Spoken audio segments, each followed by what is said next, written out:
Okay, I think we're ready to go. It says recording. And with that, I'm going to go ahead and officially do our introduction. So thank you all for joining us today. My name is Falika Ahastin Bryant. I'm the director of the Native American Educational and Cultural Center at Purdue University. We are excited to bring back our Throwback Thursday chats. This is going to be our first chat for the fall semester. And we're starting off with a bang because we got the band back together here. And I'm really excited to have the three individuals with me, the alumni that were very instrumental with establishing our Purdue Native American community. And I'd like to begin by doing a formal introduction of our speakers. I have Dr. Jeremy Garcia. He is an associate professor of Indigenous education in the Department of Teaching, Learning, and Social Cultural Studies at the University of Arizona in Tucson.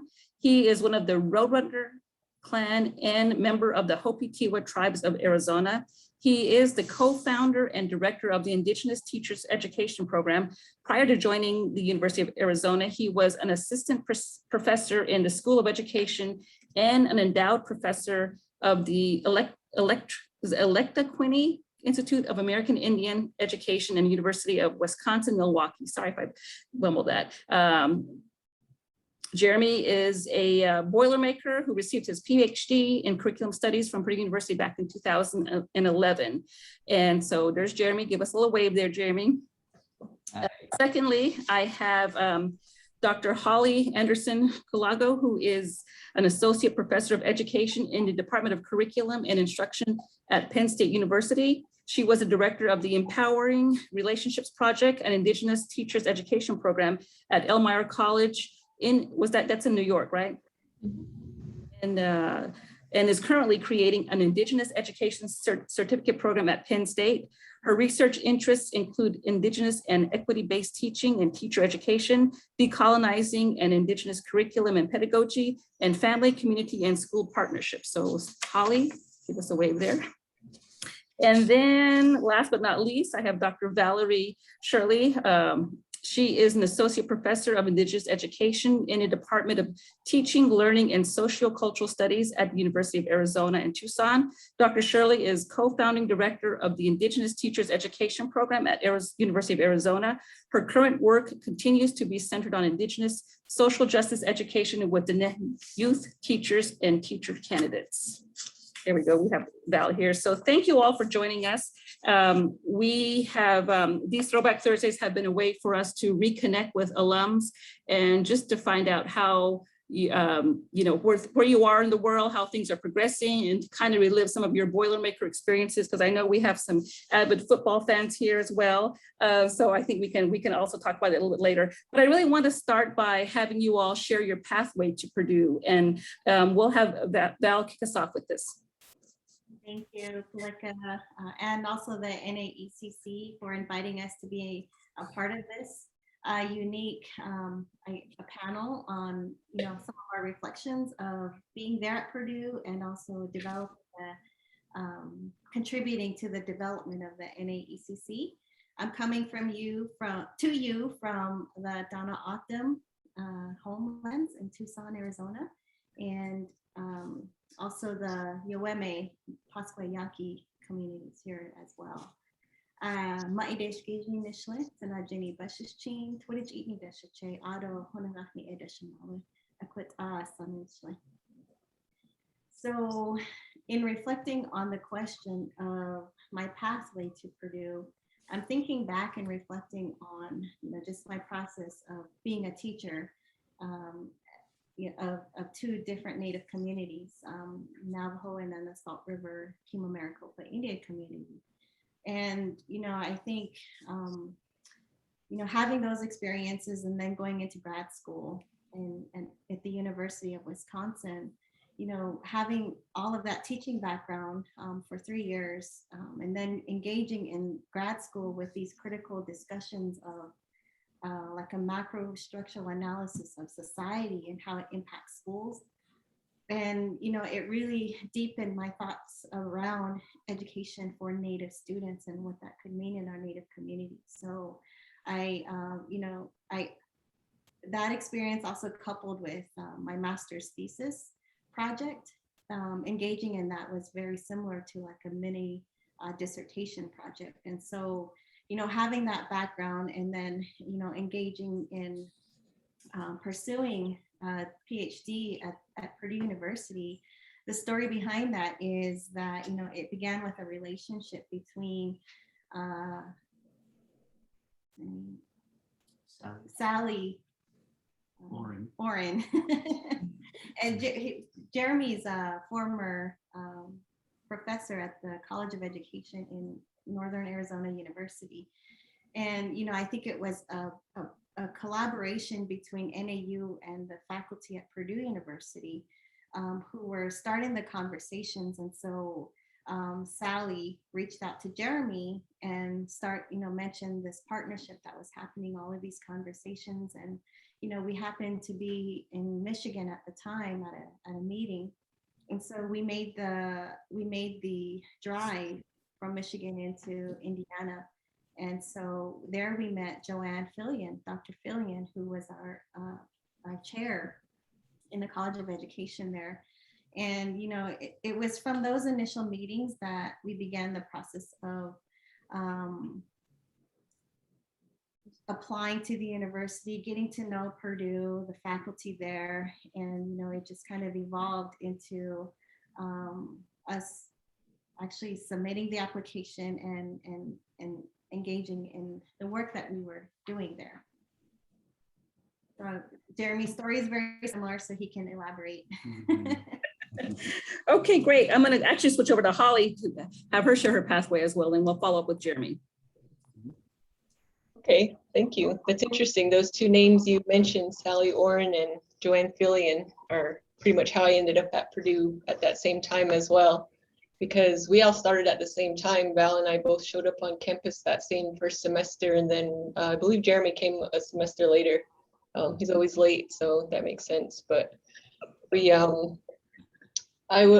moved to Pennsylvania, and I moved away from the Navajo Nation, and it was more of a personal story for myself to want to get a PhD, because I needed to continue working for the Navajo Nation and with children out that way. And that was my life goal, is to work with Navajo students, Indigenous students, and that's why I became a teacher in the first place. But when I moved to Pennsylvania, it was I was separated from that. So I figured if I got a PhD, I could easily do research and contribute to the Navajo Nation and still live and work and teach away from it. So you know, what's a PhD? Might as well do that whole amount that way. But I did get my master's degree at Purdue University back in 2000, and so that's really how I got connected with Purdue in the first place. And kind of going backwards in my story here, and I started at NAU, Northern Arizona University, right out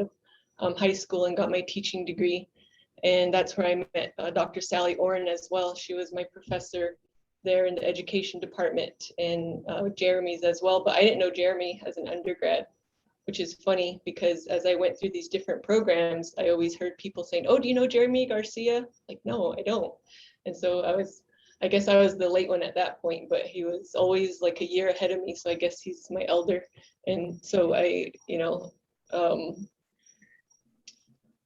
also attended this IRT program, and I believe Jeremy did too, the Institute for the Recruitment of Teachers, that hooked me up with Purdue University when I was graduating from Northern Arizona University, and that Sally Oren actually suggested that I apply for. So that's how I ended up at Purdue. So Sally was really a big part of that. And then, so when I was getting my application together for a PhD program, I reached out to Dr. Oren for a recommendation, and I reached out to Dr. Fillion, who was on my committee when I was a master's student at Purdue, and I asked them for letters of recommendation, and they both were like, "Hey, something's going on at Purdue. You should look into that." And so Sally told me about what was going on with that whole situation that Val just mentioned, and Dr. Fillion said, we have funding, you should come out here. There's a lot that's going to be happening. Mm-hmm. And so that's how I ended up back at Purdue. Yeah, so I'll stop there. Mm-hmm. Good. Okay, Jeremy, close us out here. Okay, yeah, so absolutely. This is really beautiful to be in conversation and recapping our pathway. I think it's certainly wasn't intentional, at least on my part, to pursue a PhD. It was sort of one of those things that the doors open for me. And as Valerie mentioned, the relations we had with Sally Oren at the time, and Hollie just alluded to this, that there was something happening there at Purdue, and at that time it was framed. Well, I should say, when I was actually a teacher at the Salt River Pima Indian community, and at the time back in 2005, I should say, and so this conversation started around that time frame. And Sally had reached out explaining that there was this goal of increasing the number of Native students, or creating opportunities for more students to attend Purdue University. But it was really, for me, framed in the original idea was that to encourage me to apply for the director's position that was being created at the time in the graduate school. And their goal, the whole motive there, was to increase diversity. That included not just indigenous students, but also diversity across the nation in terms of Black students, as well as other nationalities. And so that was the real one of the real intents, was to apply for that position. Unfortunately, that position never came to fruition in terms of being created, but she also planted the idea of perhaps pursuing a PhD simultaneously. So this application process to Purdue was also happening alongside with considerations for that position. So obviously the idea of pursuing a doctoral degree moved forward, but also simultaneously, what was brewing at the time was this idea of having opportunities to create more invitations for Native students to attend the university.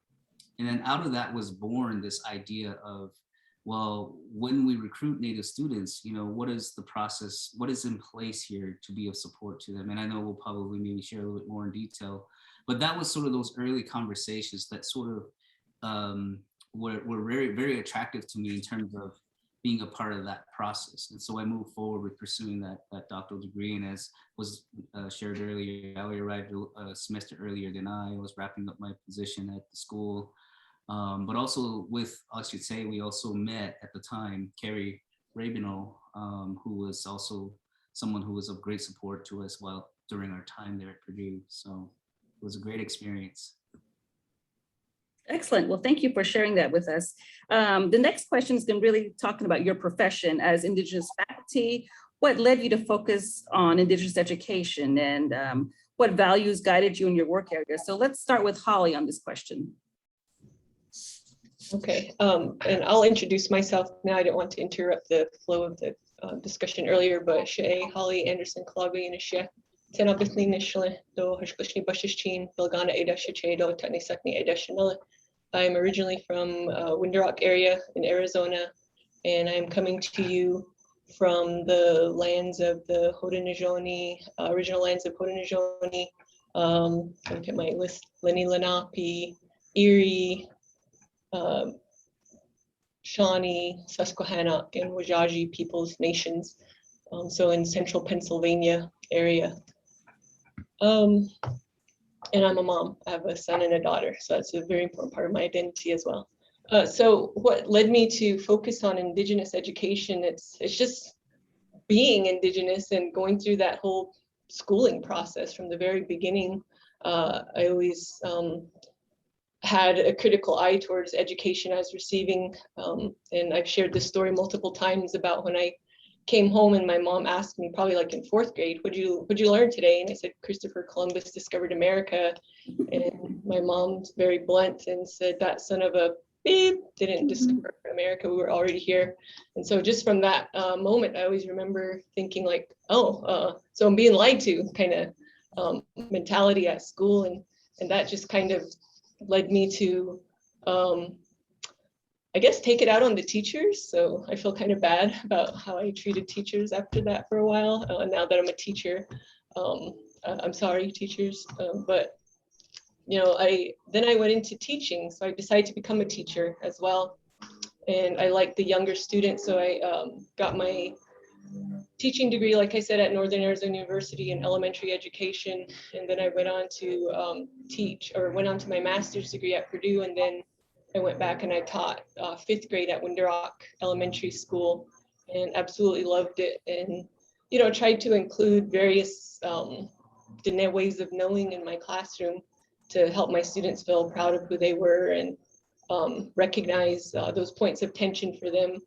And my lens is a lot more informed now, but at the time I was still, looking at ways to help them do school better rather than ways to really change school for them, So it's just things I always start my school year with our clans and connecting those relationships in our classroom. And when my students would talk about what they did on the weekends, really listen and appreciate when they talked about the ceremonies they went to. And some of the girls would invite me to, or tell me having my kinata, things like that. So that was exciting for me because I don't know, I felt like I was doing what I went out to do in the beginning.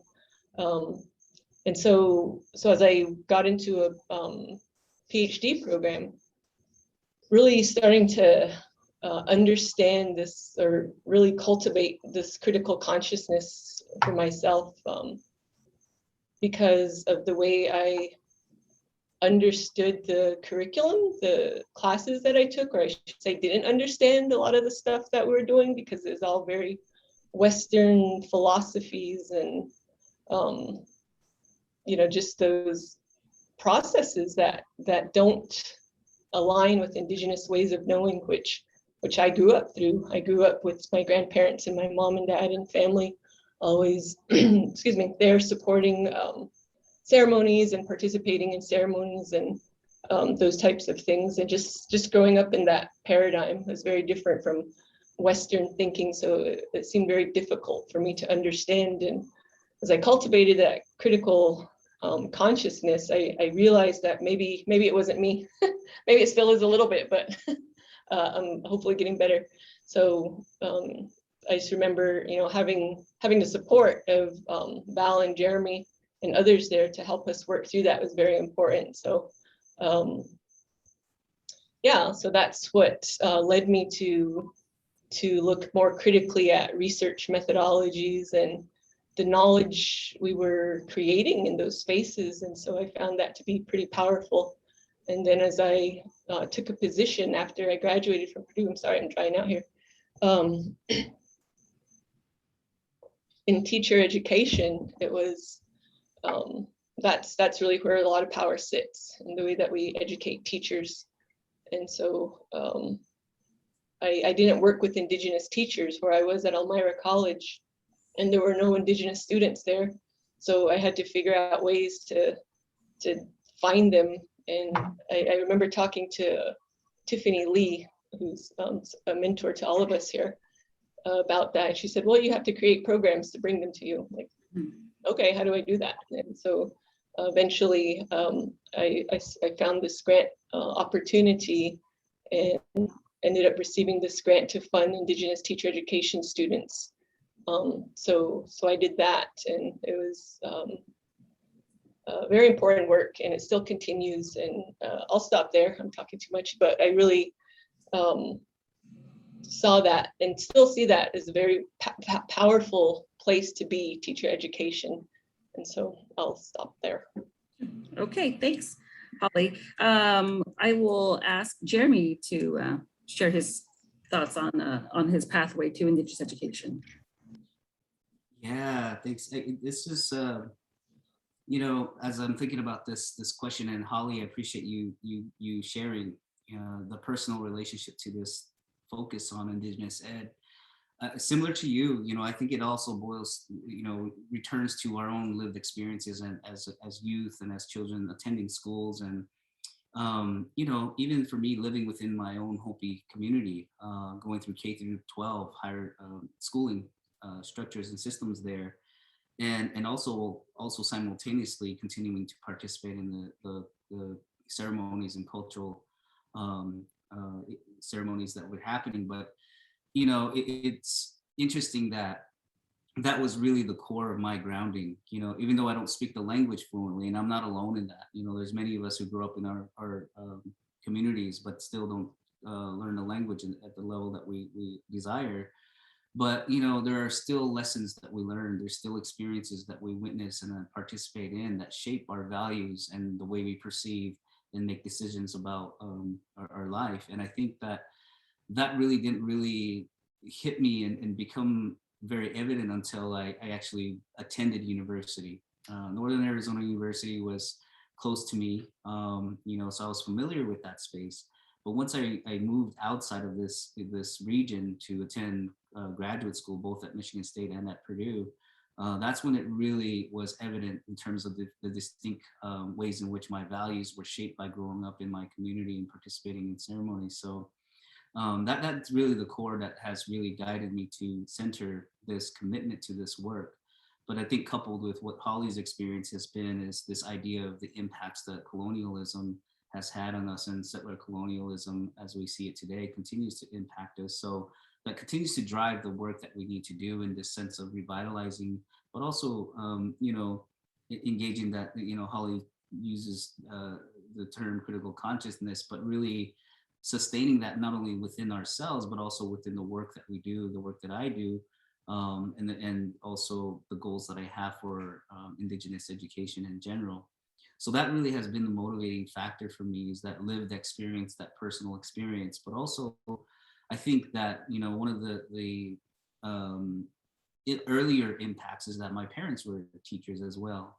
So, you know, I was able to witness that experience. And also my sister is also a teacher and now administrator. So education in this sense of Western schooling has been part of my lived experiences. But for me, having attended, as Hollie spoke to, is that when it really wasn't until graduate school that I was able to start to see things differently from a critical perspective. And I think simultaneously, I was starting to be exposed to some of the literature that was happening and growing out of critical Indigenous studies, or that was shaping the field of critical Indigenous studies. And so while at Purdue, I was able to shape my dissertation around looking at the intersection of critical Indigenous theories in relation to its impact on Hopi teachers and administrators. So it was very dialogical in that sense, to think about what is the relationality here, and how does this also look in terms of practice. So those are, so it's all interwoven. It's a complex web of things that influence my focus on Indigenous education. And so I appreciate this space to be able to think through that, because I probably need to pause at times to reflect on, you know, where I've been and where we need to go collectively in doing this work and centering Indigenous education. Mm-hmm. Yeah, and I think for me, I think threaded throughout, you know, our personal stories is just that idea of engaging in a decolonizing process of reconceptualizing what education means for our Native students today. And, you know, thinking about, you know, us personally in relation to our own lives, but, you know, reflecting on this history and those colonial structures, the westernized structures that have influenced, you know, our ancestors to us. You know, there's a legacy of that still exists in our schools. So it requires unraveling ourselves from those kinds of structures and re-envisioning something new for our communities. And so, you know, when we think about Indigenous education, that really means reclaiming and reconnecting our Indigenous knowledge systems, our philosophies, our stories, our languages into the education of our youth. And, you know, in terms of the work that I do, my dissertation led me to that process of really understanding what does it mean to engage youth in a decolonizing process as well. So I worked with Dine youth in uncovering some of the history of, you know, the Dine Long Walk period, boarding schools, and how it had impacted their own identities. And so we had numerous dialogues and conversations about that. But that whole experience of working with youth, engaging in really critical, serious conversations about their own communities. And it really influenced my own thought processes of how we prepare Native teachers, which is the program that we have right now. And when we see, well, in our program, we have this guiding framework. And, you know, we have at the core teachers as Native nation builders. And so that really means, how do we as teachers educate the next generation of youth leaders to understand what's happening in their communities, work toward change, but they're guided by their indigenous philosophies and values and languages to make decisions based on that. And so it requires, again, a decolonizing process for that to happen. And so, you know, we're engaging in that process by the kind of preparation that we engage our teachers in. Okay, great. Thank you so much.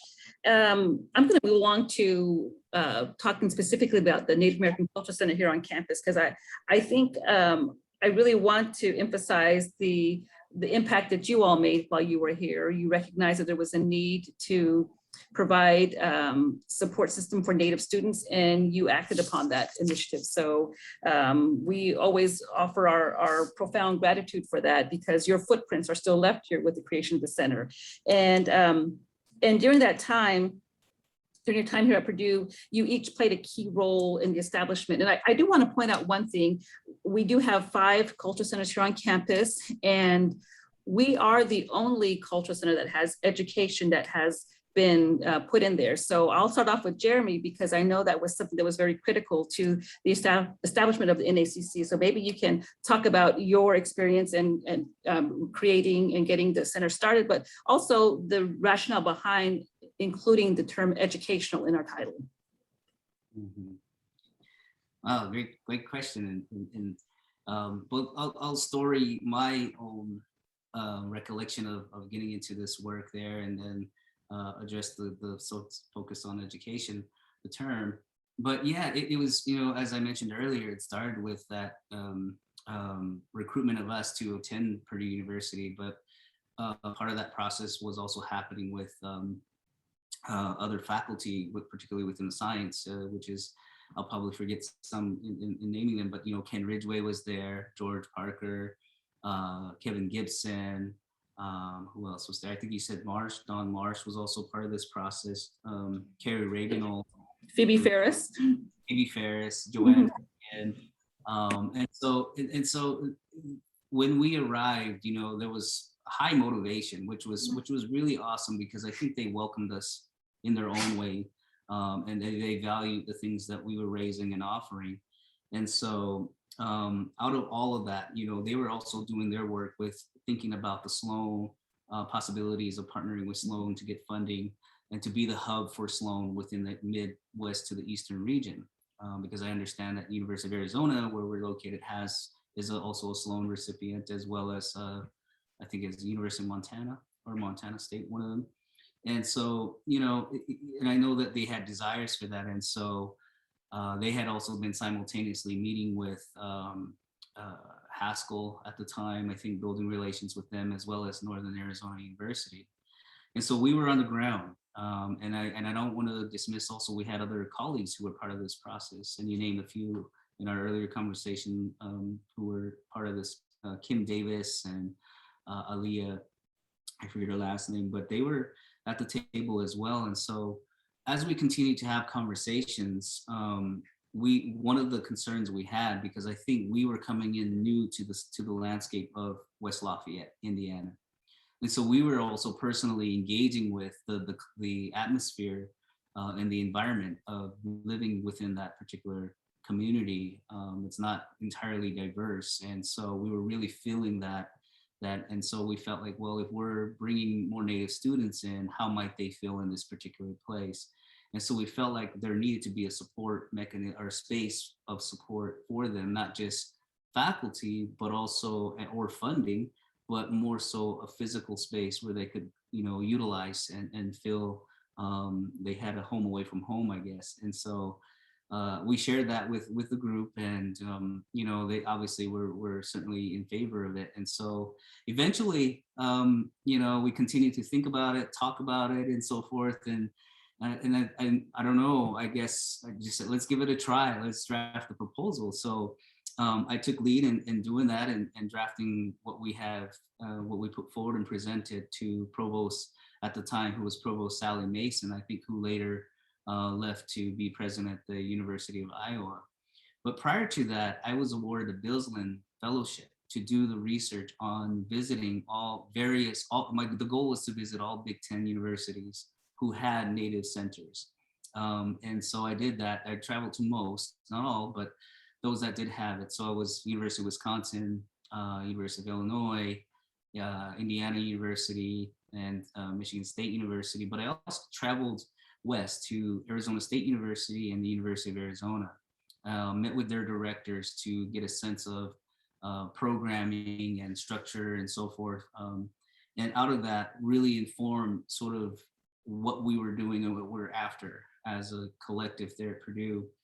And so that really actually is how we situated ourselves in the eyes of Purdue. At the time, the president was new, and I'm slipping her name, you can probably remind me. But she put forward as part of her strategic initiative, this idea of a mosaic of diversity. And so we played into that, like, here's what you're saying you want and what Purdue is about. But Purdue is last, one amongst the institutions to be last that has anything to support Native students. So that was the pitch that we framed ourselves in and against other institutions. And we know institutions don't want to be last at anything. So I think that perhaps worked in our favor.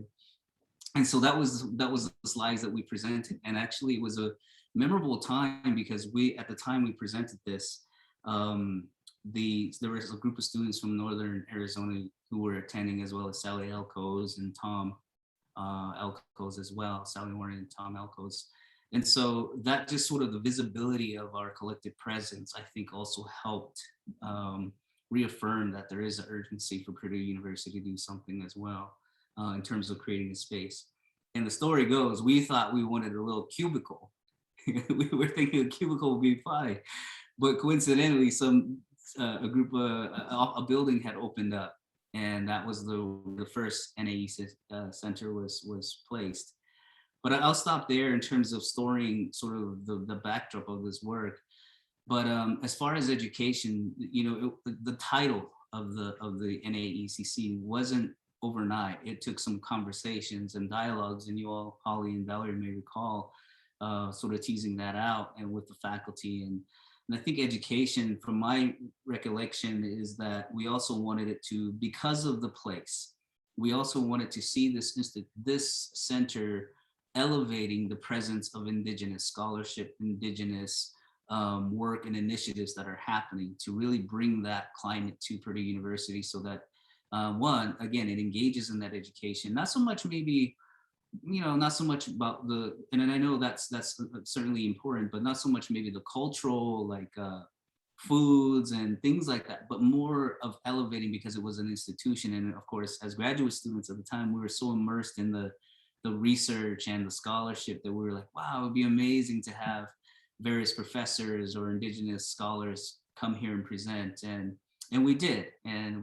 I can share more about that in a little bit, or maybe Valerie might recall too. But yeah, so I think that's why the word education was infused in that. And part of it was also, I think, to inform the community of Purdue University that if you're going to have Native students on the campus, there's a level of learning that also has to happen on their part.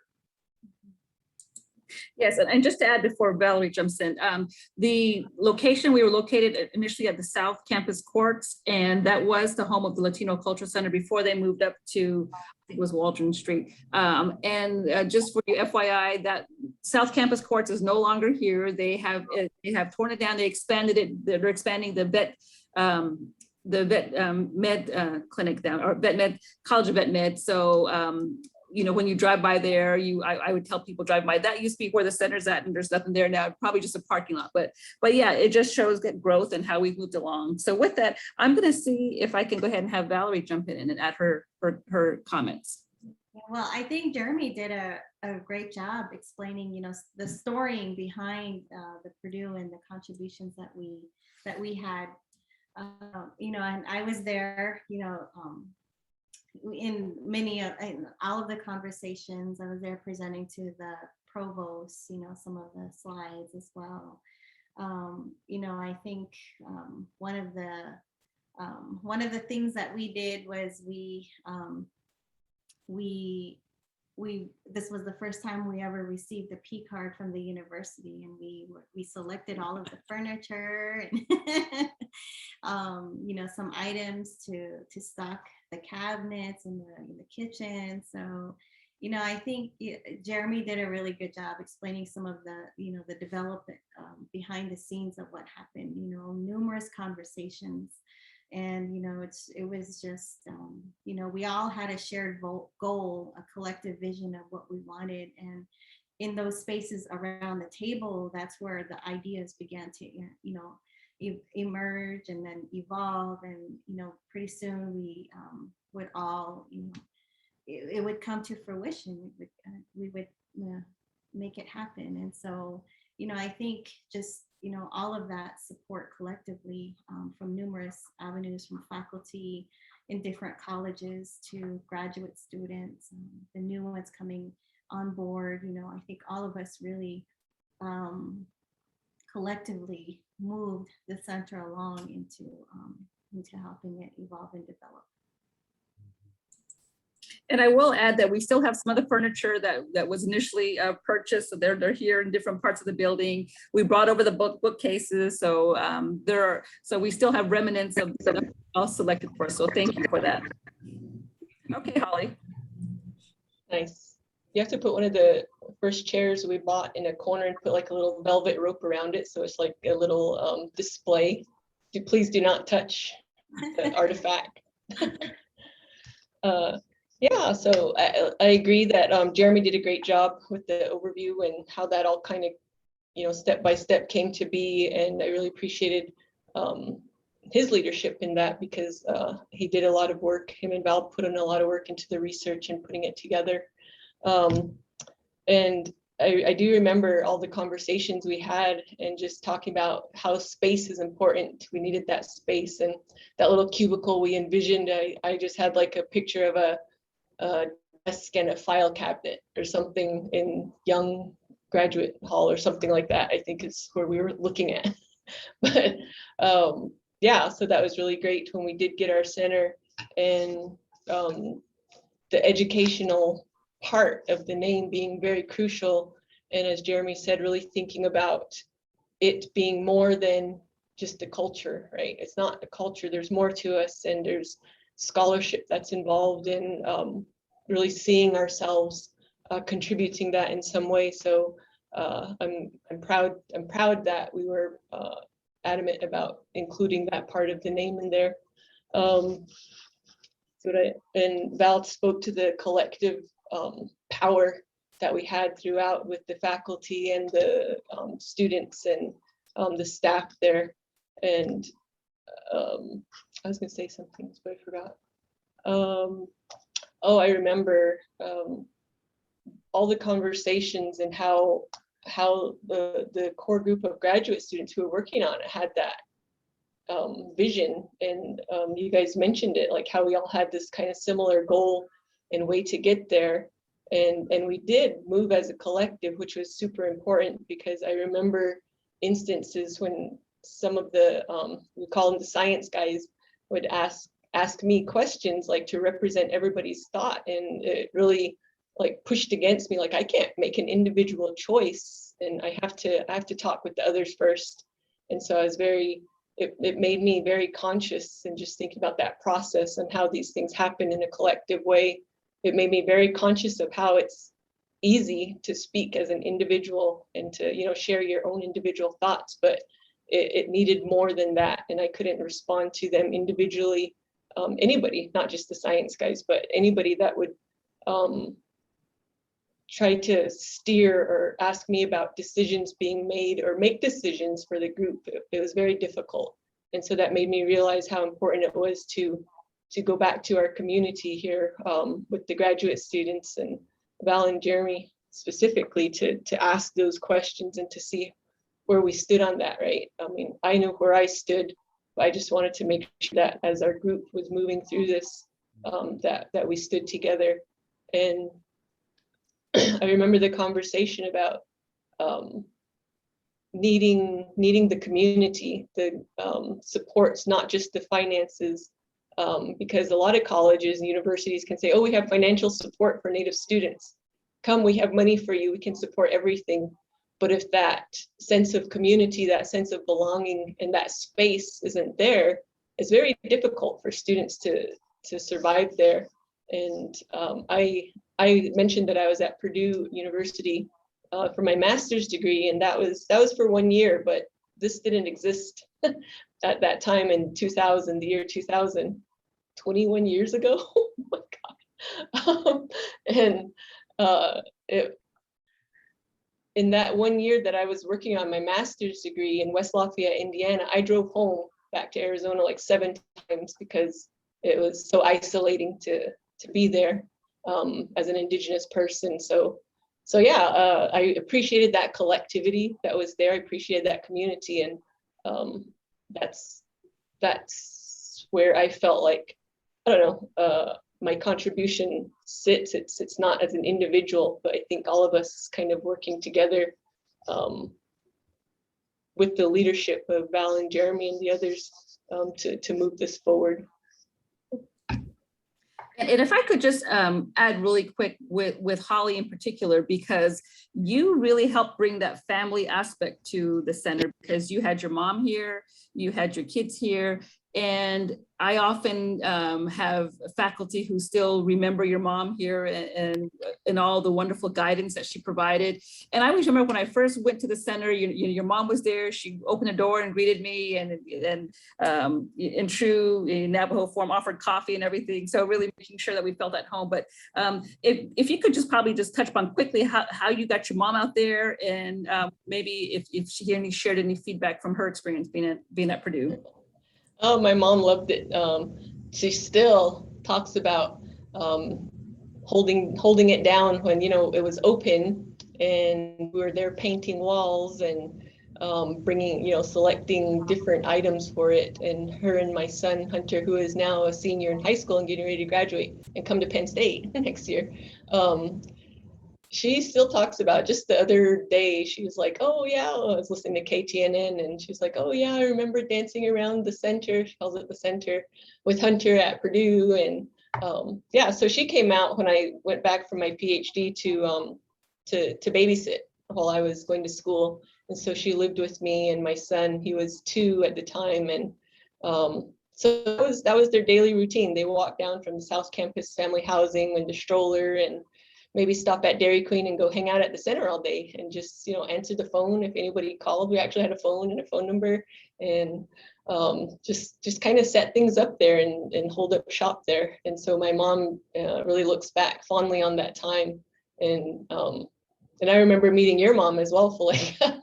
I don't know if you remember that, but the first time I went into your house and I saw your mom, she knew my dad, right? And so the first thing she said was, oh my gosh, you look like your dad. And I was like, yikes, is that a good thing? But that's funny. So yeah, I really appreciate you bringing up that family aspect, because that's what it was. It was a community, as a family.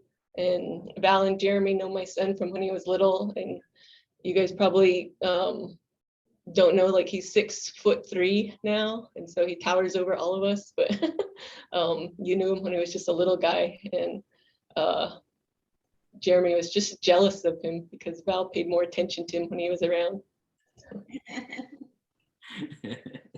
Oh, that's amusing. Thank you for sharing that. And yeah, so I'm really glad that your mom still has really fond memories of this.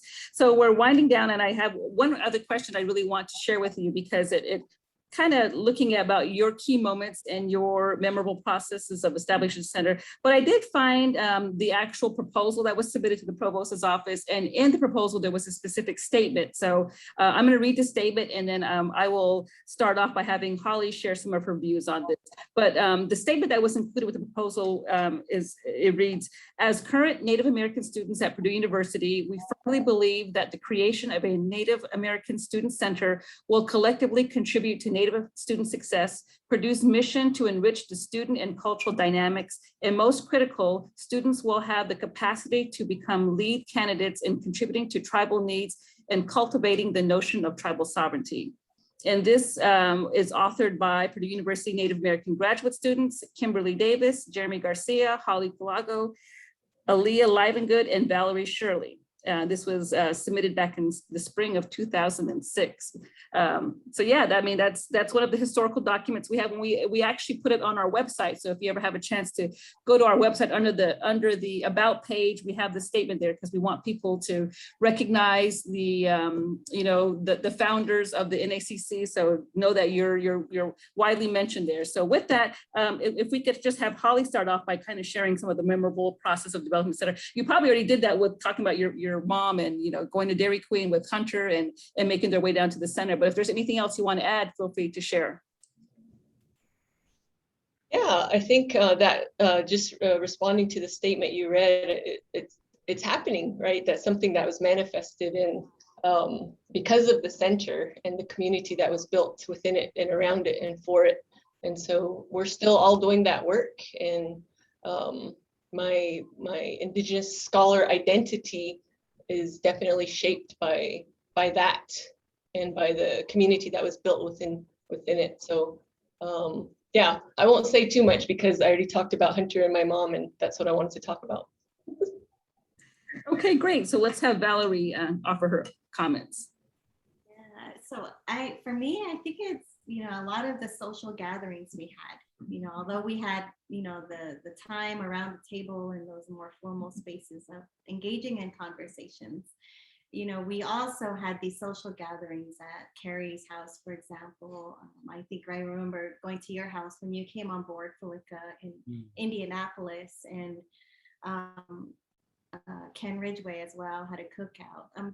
So many, eating out at restaurants and just having the social time together, I think was good in creating a sense of community among us.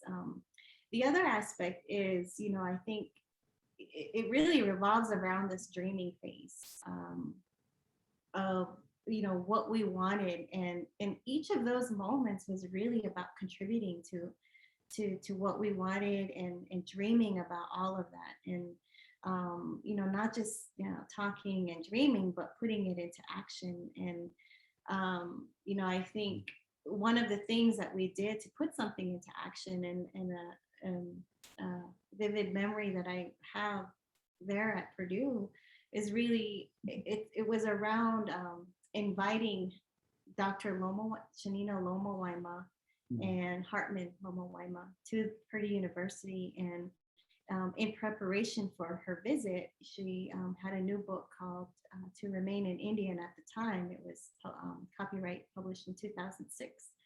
And I recall, having several dialogues with faculty around chapters of her book. She co-authored with Dr. Teresa McCarty as well. But, I think it really is, again, really moving toward this collective understanding, having that the context of education. And the book was really about the critical analysis of society and how society influences schools, what happens within the schools as well, and specifically in Native communities. And so to have, all of us come around the table and then to have a discussion and share, our thoughts around each of these different chapters, I think that was one of the most memorable things I remember from our time at Purdue. Mm-hmm. So I guess for me, yeah, absolutely, those moments and the dialogues and the food and the laughter.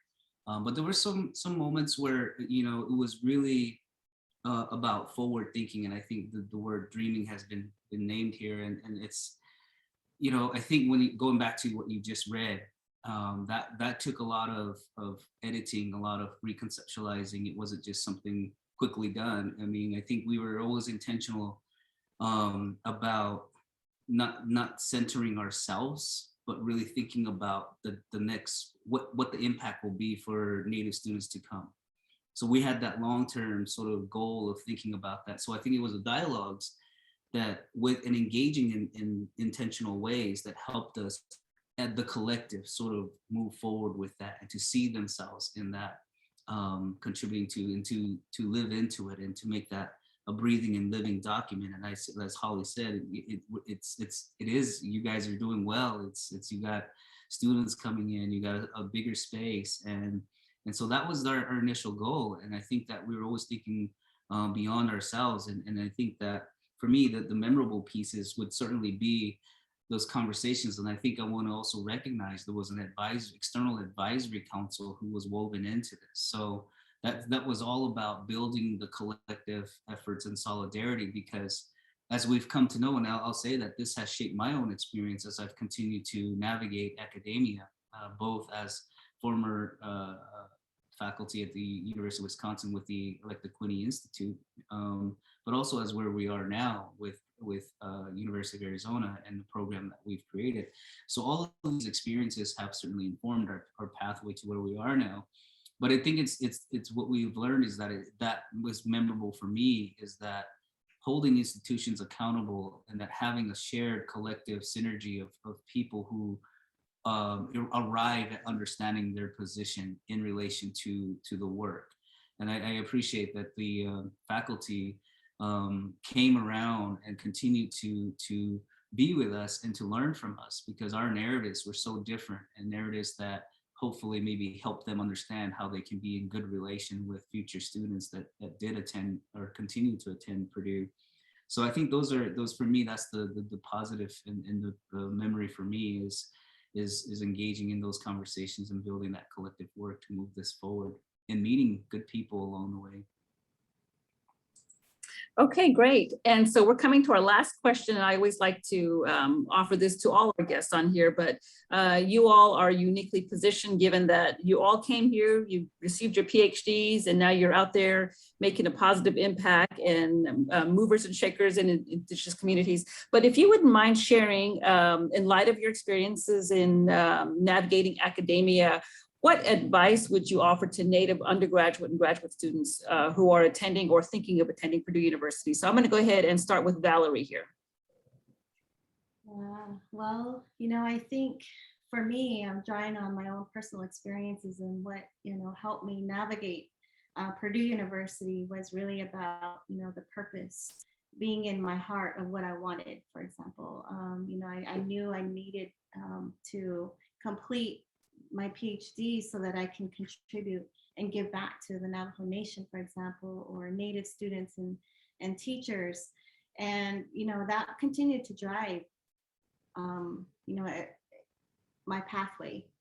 And, I'm thinking about some of the advice to Native students. I think, our purpose is really being, holding ourselves accountable to our communities. And when we do that, we develop the strength because we have them, with us as we're moving through these programs. And it's not easy. It was very challenging, not just the program and every single phase as a first generation PhD candidate at Purdue, but also the climate at the university, as well as the surrounding town of West Lafayette and Lafayette. And, I think those challenges are there. And so thinking about how we can continue to move forward with the purpose that's in our heart, we also have to strengthen our hearts. And how we do that is with family and community, and drawing on our ceremonies, our prayers to guide us through all of that. And so I would my advice would be to continue thinking with your heart and moving with your heart. Okay, thank you. Okay, Hollie, we'll have you offer your comments. Yeah, that was great, Val. I really appreciate that. And that's how I feel as well, is that we do have that strength, not only in ourselves, but with our communities back home and for Indigenous communities everywhere, right? I'd like to thank Felica and the science guys and everybody else who contributed to that time while I was there, and my peers at the time. So that that community is very important for our success. And so advice to graduates and undergraduates is just find that community, whether they're Indigenous or non-Indigenous allies. There's plenty of good people out there. And so find that community that's going to support you in positive ways and make you smile and can pick on you and feed you when you need to be, or you can pick on them and feed them when they need to be. Yeah, just know that you definitely have the knowledge and the intellect to do it. Sometimes you feel like you're out of place, or you're, I don't know, maybe you're missing home, and those types of things. That's okay. That's okay to feel like that. That doesn't mean that you need to give up and go home. It means you can go visit home and come back, and then just replenish yourself. I still live 2,000 miles from home, so I still have to go home and replenish, even though I'm a grown person now. But I still have to go back and replenish. So it's good to replenish, but keep your eye on the prize, and it's for the community and it's for our people. So yeah, while I was there before for my master's, like I said, my community was a couple of my faculty members, and Angela Jaime, who was a doctoral student at the time, and she was the only other Indigenous person that I knew there. And so her support was really important to my time there. So just one person or a couple of people that support you is great, but to have a whole community and center like Purdue does now, that's incredible. So definitely draw on that. Yeah. Okay, thanks. And last but not least, we'll have Jeremy.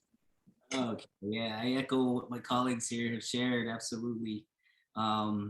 We've journeyed through these different contexts of, being in academia is one thing, but living away from home is also an additional layer to the stressors potentially, and missing home, but also, missing out on time spent in ceremony, or helping supporting family who are engaging in ceremony. So there's that, I think that's part of our identity, is this idea of the relations that we hold. And so I encourage, and I'm glad that the center exists, and Felica, that you're in this position to help sustain it. But I think it's also important I'll say this in two forms. One, for the NAECC to continue to advocate for Native students, and for them and whoever undergrad, graduate, that there is a place for you to be and go, and to have solidarity there, and to advocate for one another, to center your goals. If you're a graduate student, if you're engaging in a research project and you want to infuse Indigenous epistemologies or knowledge systems, and maybe a faculty or committee isn't accepting some of that into your dissertation, well, you have a source to go to help you navigate that. And I think that would be my advice, to hold strong to what you're wedded to in terms of your identity, and to not let that get distracted by the way Western academics in terms of research can unfold. But the other thing is, I think your voice matters. I think one of the things we learned in this process, and we were undergraduate students when we were doing this, we were graduate students, I should say, we were doing this work for the center. And so we realized the significance of our voice. There's certainly this dialogues around being careful about that too, because sometimes we get right? We're called upon in so many ways that we get exhausted, and we lose sight of that we're there for a purpose, and that's to do your studies. But I think there's ways in which we hope that, and I encourage you to honor your voice, those ideas that you have that further the work that you're interested in, further the work of building capacity for future Native students there at Purdue University, because you're living it, you're engaging with it right now. And so you probably, maybe some of our own reflections resonate with how you're feeling with your time there. And so I think you honoring your voice and knowing there is strength and value in that is one of the things we learned, at least I learned in this process, that it matters. And so I think holding true to that, and being wedded to your identity, your cultural protocols and values to guide the work that you do. Reciprocity is a big part of our community. So always keeping our communities in mind, like how does this impact not only your community, but also the field of which you're engaging in. And also stay away from Breakfast Club. I like that. last minute pension there. I did forget. I didn't know it was appropriate to say that the most memorable experience was going to the Breakfast Club. So. And that's, yeah, you can say that, that's fine. I mean, it just showed that you enjoyed your full Purdue experience while you're here. So I did want to also recognize that the three of you, not only as you've been hearing throughout this whole presentation, that you held a very important and vital role with the development of our first Native American Educational Cultural Center here at Purdue University, but you all also, you have a forthcoming co-edited book entitled Indigenous Education, Transformative Research Theories and Practices. So we'll hopefully have that coming out soon, and that might be a good way to bring that in and celebrate our 15th next year. So that'll be another way we can encourage you to come back and join us, hopefully live in person. You know, we can do that. And then also I do want to put a quick plug in for you all, because we are co-sponsoring an event with the College of Education. It's titled Power Lunch Conversations in Indigenous Education. This will take place on Friday, September 17th from 10 to 12 p.m. in Stewart Center. You three are on a panel with some additional Indigenous scholars, or I'm sorry, scholars. And so the presentation will focus on current research challenges and advocacy in Indigenous education. So we look forward to seeing you again virtually, but I guess that doesn't just stop there, because we want to make sure that we continue to engage with you all.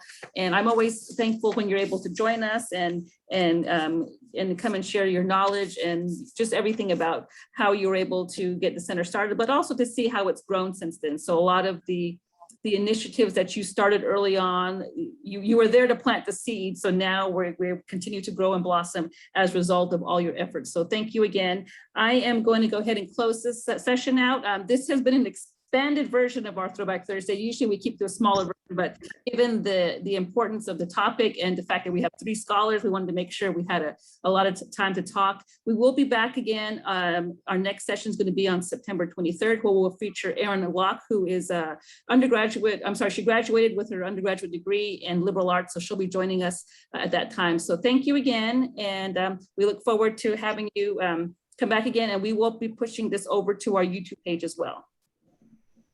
Thank you.